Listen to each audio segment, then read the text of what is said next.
I'm Amber Tresca, and this is About IBD, the podcast that knows there's no cure for any form of IBD. I'm a medical writer and patient educator who lives with a J-pouch due to ulcerative colitis. It's my mission to educate people living with Crohn's disease or ulcerative colitis about their disease and to bring awareness to the patient journey. Welcome to episode 175. My guest is Victoria Marie, one of the founders of Get Your Belly Out. Get Your Belly Out is a patient-led charitable organization based in the UK. They provide support, education, and advocacy to a global community of 45,000 people. Get Your Belly Out is celebrating their 11th year of raising awareness and improving standards of care for the IBD community.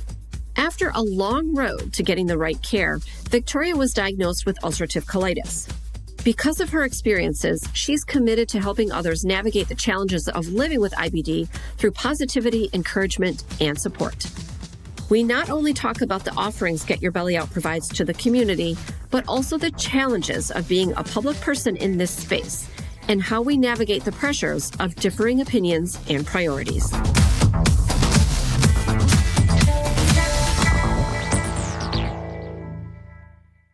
Victoria, welcome to About IBD. Hello. This has been a while in the making, but I'm delighted to actually be here. I don't do many podcasts, but this one I felt as soon as you asked me, I was like, yeah, I'm definitely doing that. So happy to be here. And I'm so grateful that you agreed. And then also, I'm wondering if I actually have magical powers of persuasion that I talked you into this. I'm not really sure. Well, it just happened to be like really great timing in the sense of I was already talking about you quite recently. I was sort of sharing the backstory of how we kind of know each other. And then you turned around and you asked me if I'd be on the podcast. So I was like, it's fate. It's good timing. So good timing. Happy to be here. Yeah. And I told you offline, but that you've been on my short list of guests for a very long time. And then, yes, it did seem to be that this is the right time. And we will absolutely get into that as to why. But people listening might not know you as well as I do, Victoria. So would you tell us a little bit about yourself? Sure. So my name's Victoria.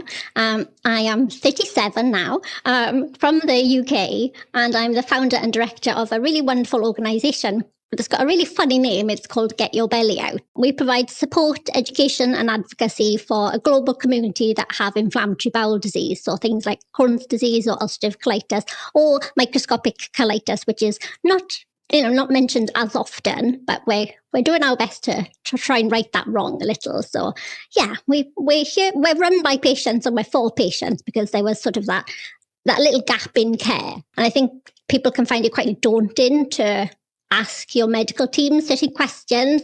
So it's a lot easier to talk to other patients to ask those sort of niggly day-to-day things. So we give them that platform and that safe space to be able to do that. I love that. And you are so right about that. And so in that vein, I wonder if you would take me through your diagnosis journey. And you are diagnosed with ulcerative colitis. And how did that all start for you? And then how are things going today? So I first started having symptoms of inflammatory bowel disease, which I now know was ulcerative colitis, when I was about 21 years of age. And I was working away from home, so I didn't have access to sort of the bathroom weighing scale. So I wasn't aware that I was losing significant amounts of weight. I was rushing back and forth to the bathroom. And I went to the GP because I knew something wasn't right. And she wanted to refer me on for further tests for a colonoscopy. And being that age and never having had any sort of invasive tests before or any hospital stays, I went home and I stuck my head under the duvet for an entire year because I was so frightened. Gosh. Yeah, wow. I was so frightened of the unknown. Wrong thing to do. It was, I'd gotten so unwell from doing that it got to a point where I was sort of 6 stone thin and bones. I was having to sit on bathroom towels in the bathtub because I was so skinny I couldn't sit in the bath for very long. I was just waiting for the end to come, I suppose. Oh boy. Until I think that's my biggest regret. My biggest regret is putting my family through that, to witness somebody getting so desperately unwell and just not having the confidence to go and do something about it. So I eventually wheeled myself into the hospital. I mean, I was at death's door, I think. again, still really apprehensive as to the tests that were needed doing. But then a nurse came in and sat on the end of my bed and drew me a really nice doodle and just explained what the process was. And it just completely changed my mindset and really relaxed me. And I had the tests done and I had my diagnosis there. And then it was pretty obvious by that point because I'd left things for so long. So now I try to raise that awareness so that other people don't feel the same and don't feel so frightened that they can't come forward and get that support because it's so important. So it was quite a traumatic time. And I'd spent 2 weeks in the hospital where they were filling me full of, drips and all the necessary things and the steroids to get me back on the right road because I was so malnourished and so hungry. But I was, I couldn't eat. I felt full even though I very much wasn't. I hadn't eaten for a very long time. Mm-hmm. I was pushed out of the hospital 2 weeks later with a one-page printout from a national charity website to say what ulcerative colitis was, and then just sent on my way. And that's when I got home and I closed the door, and then I think it just hit me. The emotional side of what I'd been through hit me like a ton of bricks. It was really confronting. And then I was like, well, what now? And that's when I sort of turned to social media, like I think so many of us do, to try and connect with other people, to try and find the answers. Because like that, your world as you know it, if you get diagnosed sort of in your late 20s, you sort of live two different lives, like you have before diagnosis and post-diagnosis. It's like the rug gets completely pulled from under your feet and then you have to just relearn what life looks like for you now. And then that takes the time to adapt to and find ways and put in accommodations in place for you. But then once you're able to do that and advocate for yourself, things become a lot easier. But it takes a while to get there. You don't get to that point overnight, I don't think. So yeah, it was quite a whirlwind for my diagnosis, in all honesty. But a lot of people spend many years trying to get a diagnosis because we're not that familiar with inflammatory bowel disease. It's getting a lot better, but I hear every day people fighting, trying to get those answers, try and get a diagnosis. And, that in itself you would think is a starting point to getting treatment and things. But even that is a struggle. You get a diagnosis, but then you're sort of, as I was, left to it. And it's, it's really lonely in the sense of I'll probably have a medical appointment with my team once a year. A lot happens in a year between that 10-minute appointment. Yeah, that's a lot. So I have some follow-ups about this, about your diagnosis story. You were referred for testing, but then couldn't bring yourself to do it. What do you think was in your mind then? Was it because you were worried about what the diagnosis would be, or you didn't want to undergo that kind of invasive testing at the time?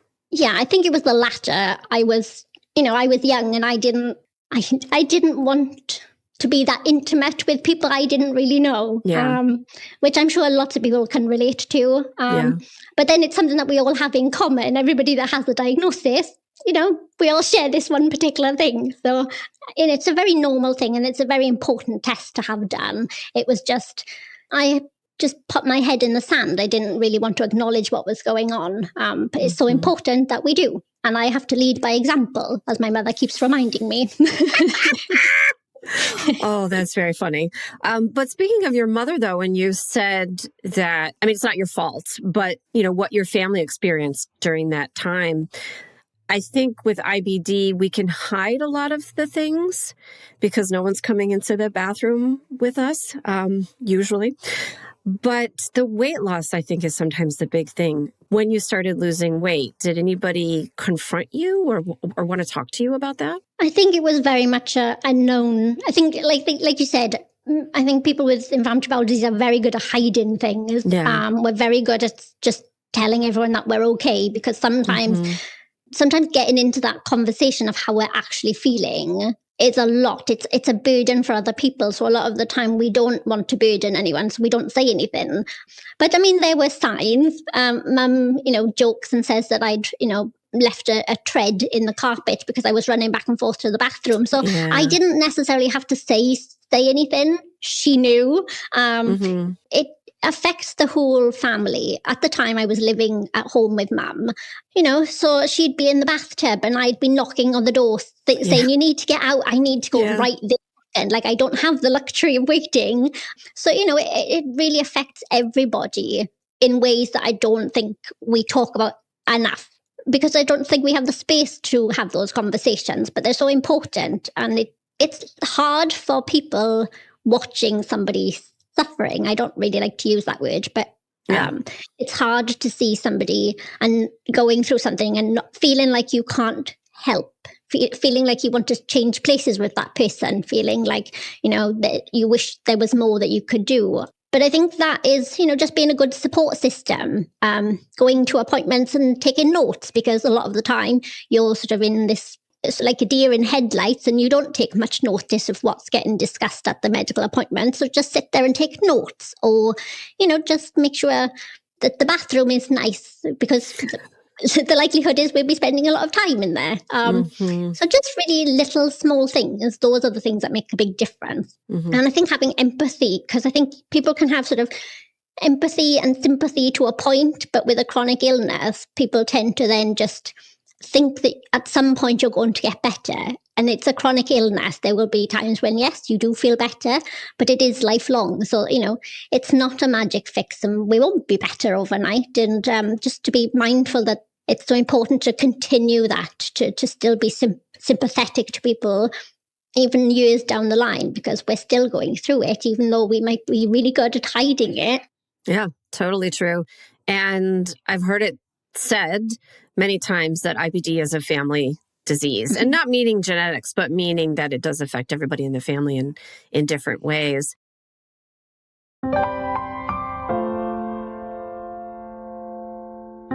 Coming up, Victoria tells us how Get Your Belly Out got started.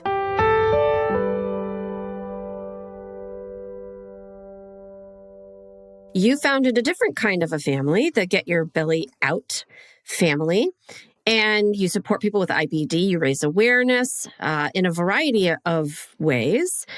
I want to hear about the beginnings, though, because I think it's safe to say that there's been significant growth that maybe you hoped for but didn't expect. But tell me about how you got started.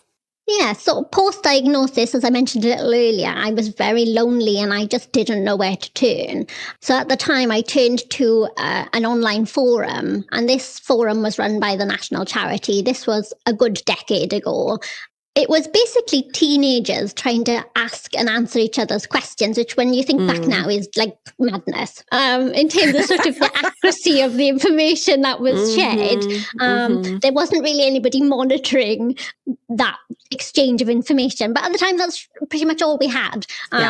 So I saw somebody who had set up a blog, and I got so much comfort from reading somebody else's story, because that was, I suppose, the first time I'd seen somebody else going through the same thing. But I was left feeling like there was so much more I wanted to add to the conversation. I wish they'd have talked about this particular topic or that topic.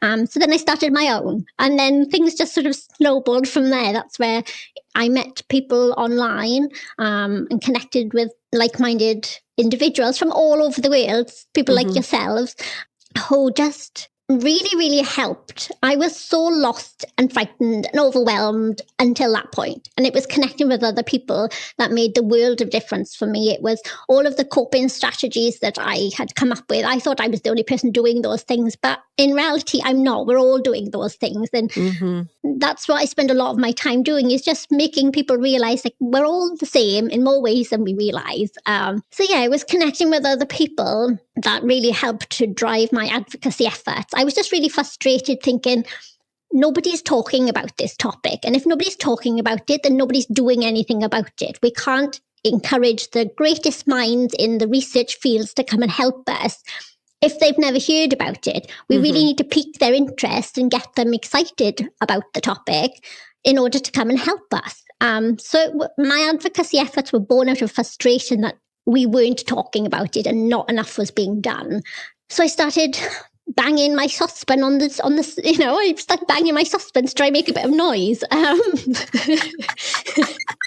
how it started, really. And then sort of one voice turned into two and turned into, thousands now. We've got a following of over 50,000 or so.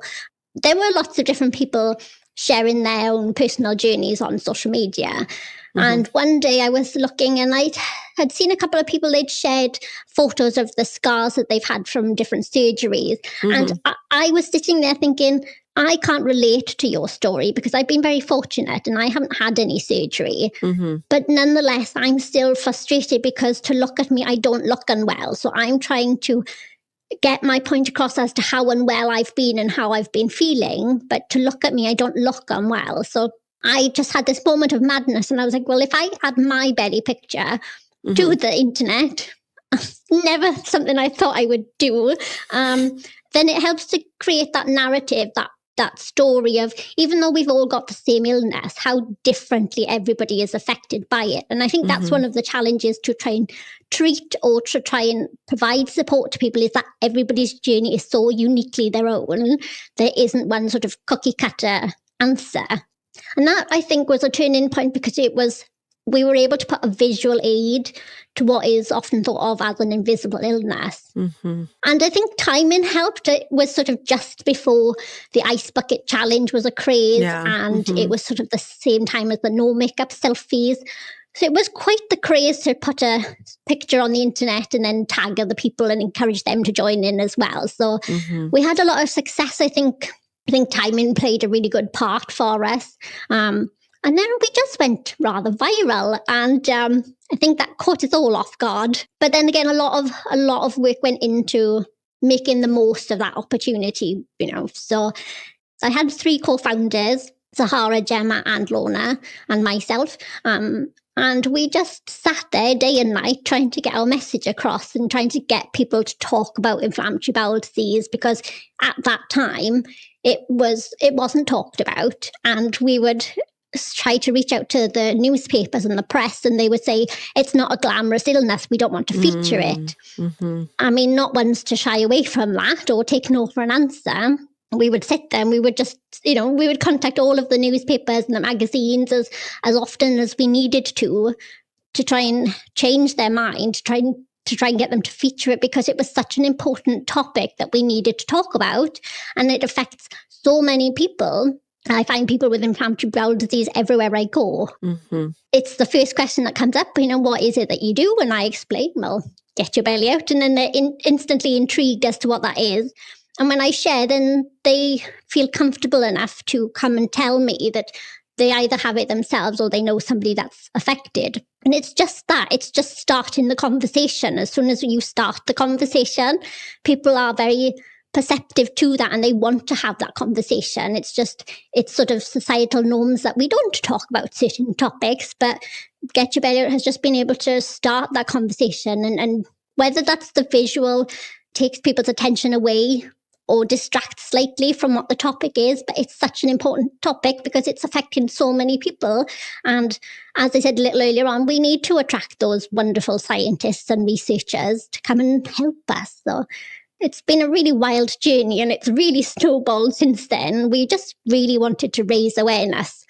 Yeah, it's really hard to sum up what it is that we do because we do so many different things.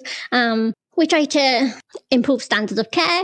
We'll have meetings with doctors and nurses, and we'll go to different conferences to share the patient's perspective, because a lot of the time there are conversations being had and the patient isn't in the room or isn't invited to the table to have their say. And that is madness to me. So we try to bring that patient voice to the forefront in a lot of the work that we do. We provide lots of social opportunities for people, whether that be a local get-together or we do a national party once a year, which have been really popular. And it's so nice to see people in person that you've spent so much time talking to online. Chatting online is really nice, but it doesn't compare to spending time with those people in person. So that's probably the best part of what I do, is being able to spend time with these people. And I've been able to meet thousands and thousands of people with inflammatory bowel disease, which is so far away from where I was 10 years ago when I hadn't spoken to anybody else going through the same things. So I'm very lucky. You could say that you were lucky, but I would say that it is hard work and perseverance on your part that has got you to where you are. I see how hard you work at this. And I also, because I run my own business know how difficult it is to get attention and to make IBD sexy. I mean, like, honestly, like that, it's a really difficult thing to do. And I think you've achieved it. Yeah, I'm going to use that as our new tagline, making IBD sexy. It works. I am good at writing a tagline.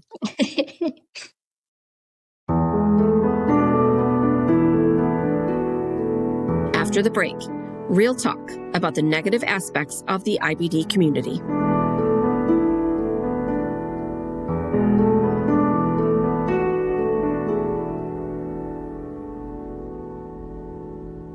Victoria, over the years, you and I have talked here and there about the challenges of being the face behind a public entity. Sometimes I get DMs, I know you do too, people telling me what I'm doing wrong. Over the years, and I've been in this space writing publicly on the internet under my own name for 25 years, and I have a policy that I don't fight with people on the internet. And I would never want somebody's bad day that they took out on me to come back at them at some other time. So I'm mostly private about it, but you and I have talked about it offline. So I'm wondering, and I am keenly aware that this is a very tricky conversation for us to have, but I do think it is an important one. Can you share any examples of these types of things that have happened with you or with Get Your Belly Out, and how do you cope with them? I think it's a great question, and I think it's a discussion that we need to be having. It's like you said, it's talked about in the shadows, but I think it's really important that we bring it to the forefront. I think anybody that is prepared to put their head up above the parapet and try to make a noise or try to do something out of the norm, they're going to get attention. But I had a wonderful influence who once said, if you can't have these difficult conversations, you're in the wrong job. And that's always stuck with me. Like people want to be heard. They want to have their say. And I completely get that. I think there's a space to do that, but I think there's a way of doing that. I think if you start shouting at me, I'm not going to pay you any attention because your point is completely lost. If you've got something important to say, I'm very much willing to listen to it, but you have to deliver it in a really, in the right way. I think it's community at large. We all have the same challenges. We've all got inflammatory bowel disease, but we're all so unique. And just because we have the one thing in common doesn't mean that we would naturally want to spend time with each other in the real world. Right. So that's a challenge in itself. And then as you touched upon, a lot of people are going through challenging times. So it's not often their best selves.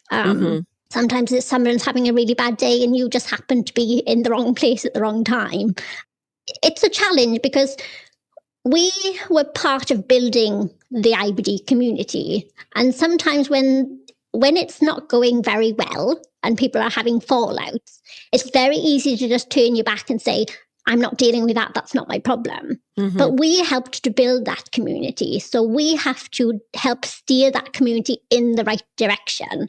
I feel that is a responsibility that we have. It's too easy just to say, oh, things aren't working, I'm not going to be a part of it. But I don't want that. I don't want outside influences or, new people coming into the community to have that perception of us as a whole. We all know what it's like to be lonely, overwhelmed.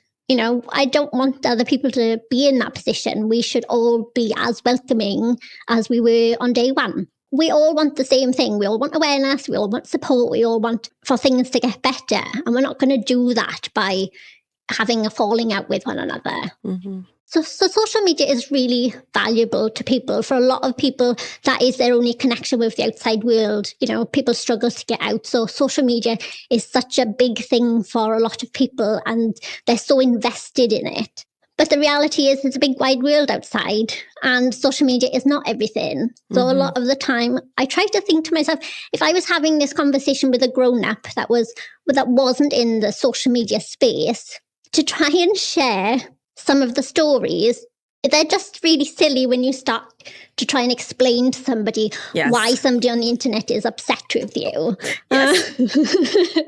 And I've always found I try to keep that as my sort of North Star of, is this really important in the grand scheme of things, or is somebody having a bad day? And I don't have the time to sit and have a disagreement with anyone on the internet when there's a big line of people who are genuinely asking me for support. The only thing you're doing is distracting me from being able to help those people who are in genuine need. So I personally don't pay any attention or time of day for those negative discussions, because nobody is going to deter me from my mission. My mission is to provide support for people with inflammatory bowel disease. And regardless of someone's personal opinion of me, which a lot of the time, I think people have a sense that they think that they know you because you have an online presence. Absolutely. Yeah. But that's not true. I share as much as I can, because that's part of my job. And I want people to feel connected and supported. But at the end of the day, I've got a completely different life outside of my advocacy work. So a lot of people think that they know me, but they really don't. They only get to see what I share. And a lot of it is just their opinion taken from something and nothing, I suppose. So I don't put any weight to anything that gets said on social media, because at the end of the day, I turn it off and I go about my day. There's always a good reason as to why I make the decisions that I make, and it's for the benefit of everyone as a whole. So I hope people can see that any decisions are made for the benefit of the community as a whole.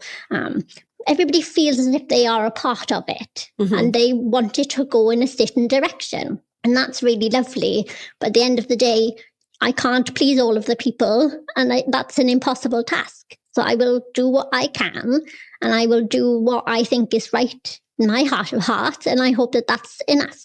Yeah, gosh, I could not have put any of that better myself. It is exactly the way that I think of things. But your point of keeping the broader community and the bigger goal in mind all of the time, with everything that you say no to, but then everything that you say yes to. And we have to remember that saying yes to something often means saying no to something else. And so we make these decisions not lightly at all. I know it may seem, from the outside looking in, it may seem that way, but I know you're very careful and you're very deliberative about, what it is that you do. You were very careful about agreeing to speak to me today. So, but I think that that's right. And also the idea that because you have a public presence, that you're putting all of yourself. I'm trying to remember now. Hank Green said something one time. I'm going to see if I can remember rightly. He said, everything I put on the internet is me, but I don't put all of me on the internet. So, and that's exactly how I think of things too. I'm very specific. There's a lot of things that I don't share, most notably in regards to medications I receive or supplements I take, because I feel that just because I'm doing it doesn't mean that it's good for anybody else. So that's one thing that I keep to myself. I keep private to myself, also just so that I can have something for myself, but then also because I don't want to influence somebody else in their decision. Yeah, and I think I was a little apprehensive. I was apprehensive of you asking me how I manage my IBD specifically. Yeah. For that exact reason, because we're all so different. And I, like exactly as you said there, I don't want to influence somebody else's decision. How I treat my disease is going to be very different to how you treat yours. And I wouldn't want to be seen as giving advice. And that's something that we try to make clear. We are patients at the end of the day. We are not medically trained. We are there as a supportive role, and we will never replace that medical guidance that you are offered. That's really important. And I think we're good at doing that. I think we make it very clear. And a lot of the times there's rules and regulations that the wider community are not aware of. They are there to protect patients and they're there for a reason. So a lot of the times, like you said, some of the decisions are made for the best interest of the community, but they're not necessarily aware of the red tape that's out there to keep you all safe. That's the thing at the end of the day. We want to keep everybody safe, everybody as happy as we can. Sometimes that means saying no, and sometimes that's being selective as to the things that we say yes to, as you said. Yeah, absolutely. So, Victoria, you wear so many hats in the role that you have leading Get Your Belly Out. We were talking about how you spend some of your time stuffing envelopes. And I think that speaks a lot to your character and how you prefer a very hands-on approach to the work that you're doing. But I want to ask you in particular about the IBD Nurse Helpline leaflets that Get Your Belly Out offers. We don't really have the same kind of thing here in the United States. I'm sure you're well aware. IBD nurses aren't, I don't know how easy it is to get one in the UK, but we don't even really use that term here, IBD nurse, so much. Could you tell me more about that program and about the pamphlet that you're offering? Sure. I'm glad you've reminded me of that. So an IBD nurse is a specialised nurse that provides support for people with inflammatory bowel disease. I mean, it's in the name. But the problem is that, they're not widely available, and it depends which hospital you go to. Some hospitals are bigger than others. Some will have more staff than others. So it's really a lottery as to whether you even get access to an IBD nurse. When I was first diagnosed, I didn't have access to an IBD nurse. And then one arrived and I was delighted. And then she stayed for such a short amount of time. And then she had to leave the post. And then I went many years then without having an IBD nurse and having that support network. Because even though I had my gastroenterologist, I wasn't going to pick up the phone to him to ask him certain questions, which I didn't feel were medically important. So the IBD nurse fills that gap. The IBD nurse sort of helps to provide that layer of support, but then also networks with your gastro and your wider team, I suppose, because there's lots of people involved in that care. But because there's not a lot of them to go around, often patients become very frustrated, not being able to have a quick response or a response at all sometimes. We saw this discussion coming up on our social media, and we were very fortunate. We were talking at a particular event where the audience was full of IBD nurses. So we seized the opportunity to raise this with them. And they gave a very different side of the coin to say, well, a lot of the times I'm trying to return people's calls, but I don't know who I'm trying to contact because I've got lots of people with the same name on my list. Oh. So we could see that it was maybe a lack of education, because when I was diagnosed, as I said, I was given a one-page printout off of the internet and just left to get on with it. Like, nobody gives you the tools and the training that you need. When you make a call for support, nobody says, leave an identifiable piece of information like your date of birth or your hospital number. So that really narrows down who it is that the nurse is trying to respond to. Or even like if you are on the school run or, you work certain days, like, give that information on your answer phone message so that they know when the best opportunity to ring you back is. They're really easy bits of information. It's just, we just need reminding of them. So we devised a leaflet that helps people when you pick up the phone to make that phone call. It's like a little guide, and it says, hi, my name is, I'm calling because nurses triage calls, so they will deal with the sickest person first. So if you're trying to hide how you're really feeling, that's not going to go in your favor. You have to tell them, how unwell you are and what it is that you need. That's helpful as well, because they're not mind readers. Tell them what it is that you want as a result from the phone call. Yeah, it's just like a little guide to help you, because some people don't like making phone calls. Some people get very flustered when they make a call. So it's just about having that guide in front of you. And we've had really wonderful feedback so far saying how they've really helped people. So those are available free of charge. You can get a copy of it from our website. Yeah, and I think it'll help anybody, whether it's specifically IBD related, IBD nurse related, or just trying to make a call for support. It's about knowing what information is helpful to leave so the other person can hopefully return that call a bit quicker, because IBD is so severely underfunded that the best answer is to get more funding and more IBD nurses. Mm-hmm. That's unlikely to happen anytime soon. So how can we find projects and ways to help streamline the system to make the nurses, nurses will sometimes try 3 different times to return a call. And then they themselves get frustrated, but then they have to move on to the next person. A lot of people won't answer the phone because it's on a withheld phone number. The chances are, if you phone the nurse, the chances are that person phoning you on a withheld number is going to be your nurse. Take a chance and answer the call. Yeah. Like, I understand why we do it. We all do it. But I get it. Yeah, I get it. Yeah. So that's a really nice example of the way where the IBD community has helped us to create a project to help the wider community. It's because patients are willing to give us that feedback and trust us that we are trying to devise a project that will help them and others that come after them.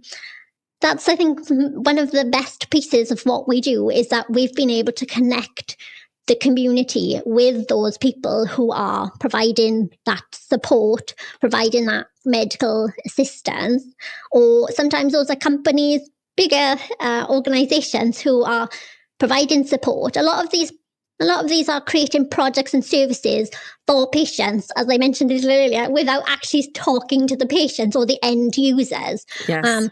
And it's like, you can say, for example, somebody who has an ostomy bag, when you just sit down and have a conversation with them, they'll say, I love this bag, but I wish it didn't have this little tab on the end of it, or I wish it was slightly shaped differently so that it would sit better for this reason or that reason. And that's so invaluable for these companies. And then as a result, you get a better project because often the people who design things are not the people who are using those things. So that's a really nice thing that we're able to do, is to be able to bring the IBD community to the table to share how they're feeling and what they want, so that we can design those things and deliver those things for them. Right. I love that. You're really being the bridge between whether it's ostomy supply company or a group of healthcare professionals and then the actual patients. And something I talk about with people so often on this show is that disconnect. How disconnected and how sometimes we're speaking different languages than our healthcare providers. And what is important to them is not always what is important to us, and the reverse. And then how do we correct this? And so I think you found a really novel way to be that bridge and to come around to it. And then, of course, that means that you spend days, I think, stuffing envelopes to send those out. So look, I feel I need to clarify this stuffing envelopes. So stuffing envelopes is my opportunity when maybe somebody's ordered a piece of merchandise or somebody's ordered a leaflet like we were talking about. Yeah. That's my opportunity to connect with people one-on-one. Yes. Yeah. That you can become quite, numbers on a screen is one thing, like we have a big community, but actually being able to put this piece of something in somebody's hand and say, Yes. You're not on your own. Like, I am here to support you if there's anything we can help with. So I stuff envelopes because that's a way of me still connecting with people one-on-one. Whereas lots of people will give me business advice and say, Victoria, you should be utilizing your time elsewhere. You should be making the bigger decisions rather than stuffing envelopes and writing thank you notes to everybody. But that's so important to me, and it grounds me, and it reminds me why we do what we do and why I sit up till like 10 o'clock of a night most days. Because it's a passion project, and it's really hard to set time aside for my personal life because I am chatting all day, every day with people who are suffering. Again, I'm not keen on that word, but people are having a really hard time. People feel like nobody's listening to them. And just being able to say to somebody, I hear you. You're not on your own. Like, there's lots of us out here. You just need to know where to look. That's so powerful. And that's effectively what I do. I just give people a boost of confidence, and then they absolutely flourish. And I think going back to your point a little earlier about there's sort of a cycle. If in 10 years' time you still need me, I haven't done my job correctly. I want you to have a great support system. I want you to make new friends. I want you to feel empowered. I want you to be able to advocate for yourself and know where to get the knowledge that you need. And then I want you to go out in the world and forget about me. I don't particularly, because there's lots of other people that will come up behind you and they will need the same exact support that I've given you. So, Right. It's great. And I absolutely want you to stay around and help. I want you to help on the journey. But if you still need me 10 years from now, I haven't done my job properly, because you should be, you should be able to be back on your feet and be able to advocate for yourself and full of confidence to just flourish. And that's my end goal.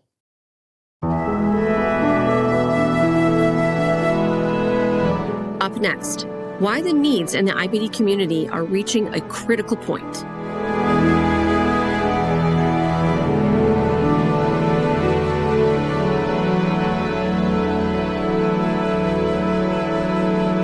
So tell me about, what does Get Your Belly Out have going on right now, and what do you hope for the future? So Get Your Belly Out quite recently celebrated our 11th birthday, which time flies when you're having fun, as they say. Went by in a blink, really. I think we've proven that the concept works. I think we've proven that there's a need for the services that we provide.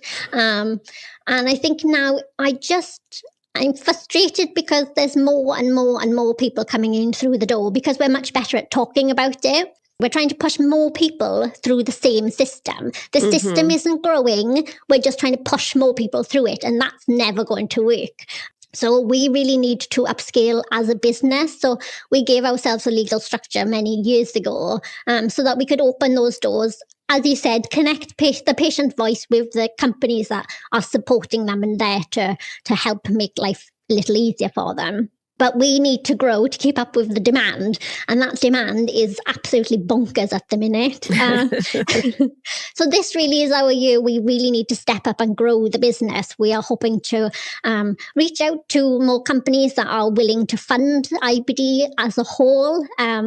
Some companies like to provide funding for particular projects or to be seen like they are doing good in the world, but really we need to invest in our core costs. That gives such a flexibility. Project funding is wonderful because it means that we can provide a specific project, but we need funding as a whole to be able to bring on more staff, to be able to... I was asked a little earlier on to write a list of all the projects I want to deliver in 2025. And I came up with a list about 27, 28 projects. And I sat there and I thought to myself, I could have just picked 10. I could have just picked 10 and, tick the box and off we go. But that's not what's best for the community. I know that the community is lacking these certain things, and I'm going to deliver them. I'm going to deliver them. I know I've made a pact now. I've made a promise to the community. So it's now down on me, and it's a non-negotiable. So I need as much funding through the door as possible, because we've been able to provide everything that we've given to the community for the last 11 years, either completely free or at a subsidized rate. And that's only possible thanks to other people's generosity. That's people paying it forward, people who have received support and they want other people to receive that themselves, other people to have that same experience. So we're terrible at asking for funding support. So we don't have a paid membership. We don't have monthly subscriptions. We don't have, we don't keep content behind paid paywalls. We want to be able to be accessible regardless of what's in your wallet or wherever you are in the world, because some people will be in a very different financial position than others. So it's a case of everybody, please chip in. We really want to upscale the business. We want to be able to deliver more projects year on year. And we can only do that by investing and upscaling. So I think we're going to start getting into corporate giving and things like that, getting lots more companies involved in what we do, because everybody's really receptive to our work. They can see, you only have to look at our social media to see what an impact our work is having. We just want to be able to do more of what we do, really. That's it in a nutshell. So we've got lots of projects coming up. We want to attend lots of different conferences to get the word out there, to share the patient's perspective, because it's so impactful. It's what spurs a lot of ideas, and that's where innovation comes from, is people all getting around the table and having those conversations. And we want the patient voice to be at the heart of that. And we also want to provide lots more social opportunities for people. Like I said, my list is 26, 27 items long. So I need all hands on deck to help me get there. And a lot of that, unfortunately, does come down to funding. And that's where, unfortunately, we've lost so many great advocates and great organizations in the IBD space over the last couple of years, especially through COVID and the spending crisis. And, it's been a really challenging time for the community space. But we're still here. We still want to be here in 10 years' time. It's trying to get ahead of the snowball. The snowball is running downhill, and we need to try and get ahead of it because people are still getting diagnosed every single day. And those figures are quite frightening when you start to delve into how many people are diagnosed every single day, how many people are diagnosed every single year. It's a lot. It's a lot. So the more we can do to try and get ahead of the snowball, let's try and do so. Mm-hmm. Agreed. I also think it's important that when somebody asks, as you've just shared, when somebody asks what your priorities are or what are the things that you want to do, that maybe you don't narrow it down because it is demonstrating the need. The fact that you have that many ideas, it shows where all of these gaps still are and all of the things that you want to do to address them. And being a patient yourself, and speaking with thousands of other patients, you're the right person to be able to put together that list and then maybe prioritize them at a certain point. But if you are asked what the priorities are, I don't even know how you go about narrowing it down to a certain extent. They're all priorities. So that's probably why the list is so long. But that list is only for this year. Next year there will be another list equally as long, if not longer. It all depends on how much we need to grow the resources that we have. We never intended on becoming an organization. It happened because there was a need. We just wanted to start. We were patients and we wanted to raise awareness. And now it's grown and we're an organization that thousands of people are reliant upon every single day. It's not like these people come and get support every now and again. People are checking in with us all day, every day, because we've become such a big part of their lives. And I'm very honored that we are seen that way. But yes, I think a lot of the times, because I'm speaking with patients all day, every day, I can see what the priorities are, but then trying to convince other people that can't see what I see, trying to be that pioneer in the space and say, this is a problem, you need to get ahead of it. People only believe something when they can see it for themselves, rather than trusting, this person has been around for over a decade and they have that in-depth knowledge and they do have that one-to-one connection with people on a daily basis. So, my knowledge is vast. I want these organizations to be able to tap into that so that we can deliver those projects that are so timely and so needed for everybody. But whether I can convince them to come on board is another thing, but I'll do my very best because at the end of the day, it's so important. The message is so important that and again, that comes back to the point you made earlier about people having perhaps a negative spin, If we were to close our doors tomorrow, there would be such a vast hole.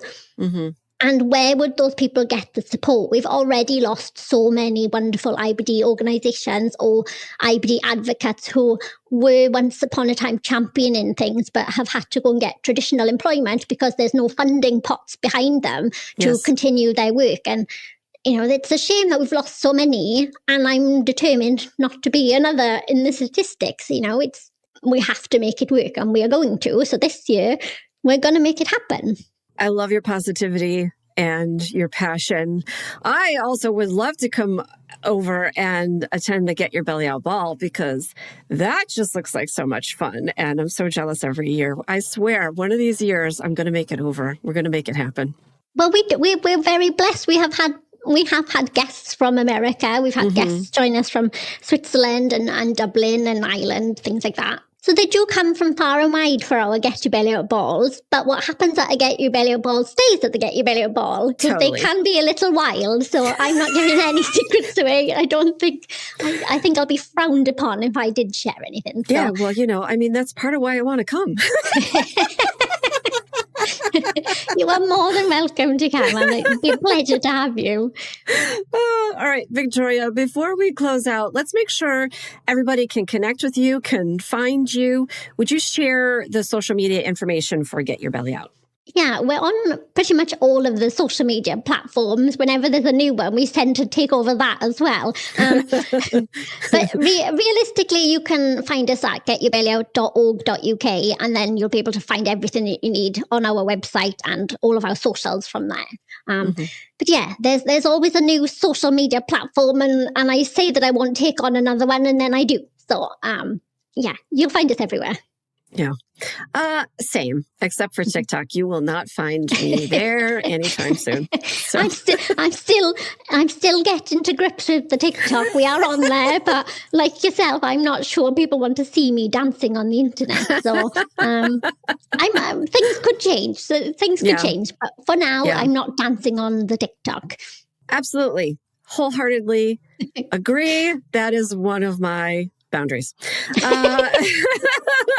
Victoria, it has been a pleasure to know you all of these years. I am always so excited and grateful and happy the times when we are able to DM one another and just talk a little shop and maybe share a little support for one another as we are doing these things sort of behind the scenes. And I am really appreciative and just so thankful that you felt that you could put your trust in me to speak with me today.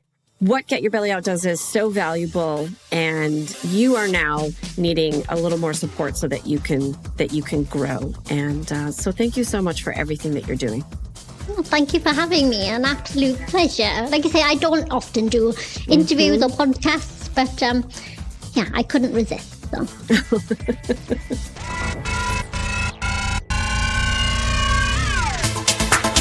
Hey, super listener. Thanks to Victoria Marie for agreeing to create this episode with me. I've had a front row seat to the growth of Get Your Belly Out over the years. They provide services and support for the community that are clearly needed. You can support this work and learn more by going to getyourbellyout.org.uk. As always, links to a written transcript, everyone's social media handles, and more information on the topics we discussed is in the show notes and on my episode 175 page on aboutibd.com. Thanks for listening. And remember, until next time, I want you to know more about IBD. About IBD is a production of Mal and Tal Enterprises. It is edited, written, produced, and directed by me, Amber Tresca. Mix and sound design is by Mac Cooney. Theme music is from Cooney Studio. Well behaved. You well behaved. Actually, for the most Victoria, part. I think actually you're not.